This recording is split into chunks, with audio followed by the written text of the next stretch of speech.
美军何时进攻澳大利亚？美国保守派政治人物提出的问题是出于智力还是出于反讽？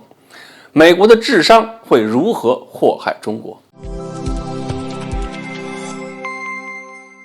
各位网友，大家好，我是刘小飞。前两天呢，看了一个视频，看得我也是恍恍惚惚啊，我看了2遍，然后找新闻核实，这才确定不是什么好莱坞的新电影。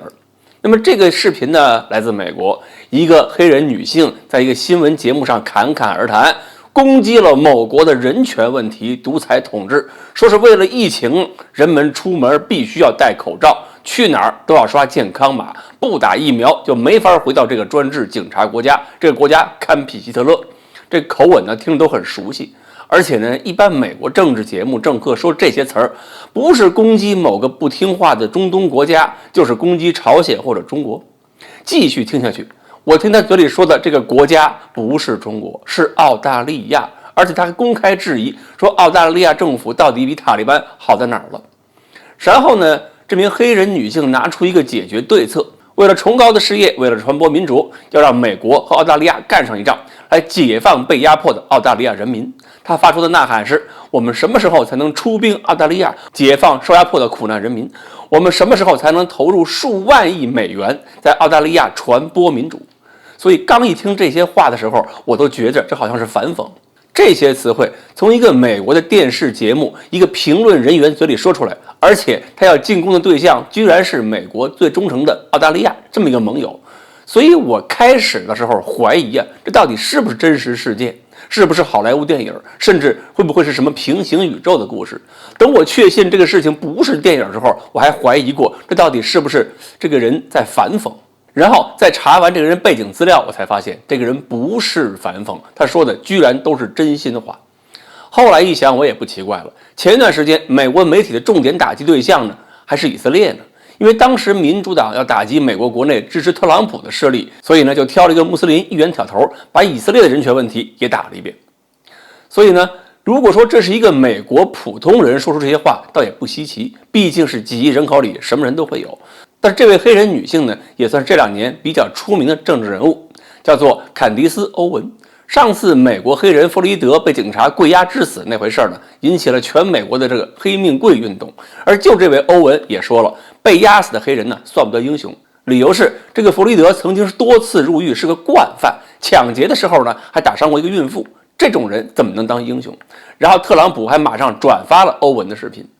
如果说那个时候欧文的话体现了他敢于和糊里糊涂空喊政治正确的美国社会舆论针锋相对，那么这次他的表现是不是有点为了政治正确糊里糊涂呢？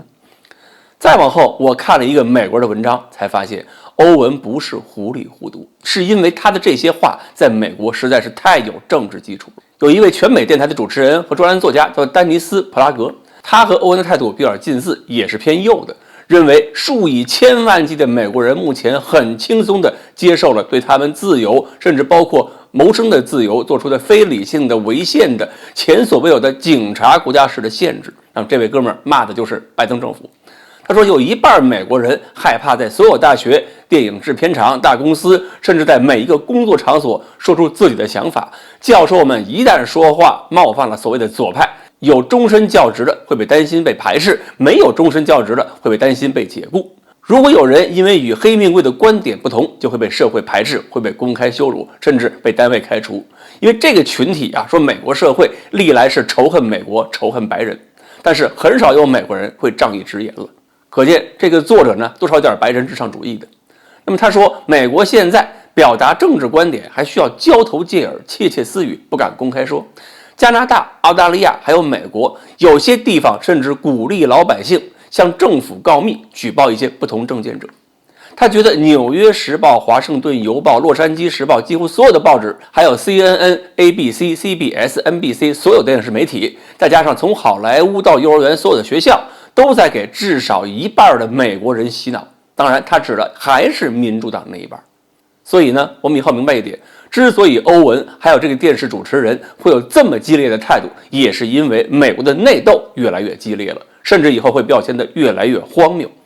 美国政治制度有些先天疾病，目前看来没法治好，他们只会不断的自我消耗，最后消耗的让美国失去全球领先的宝座。而对我们一个警示是，千万不要染上美国的非理性政治疾病，不要像美国一样让幼稚的情绪左右我们的政治走向，这样我们就可以少犯错误，然后赢得美国所谓的竞争。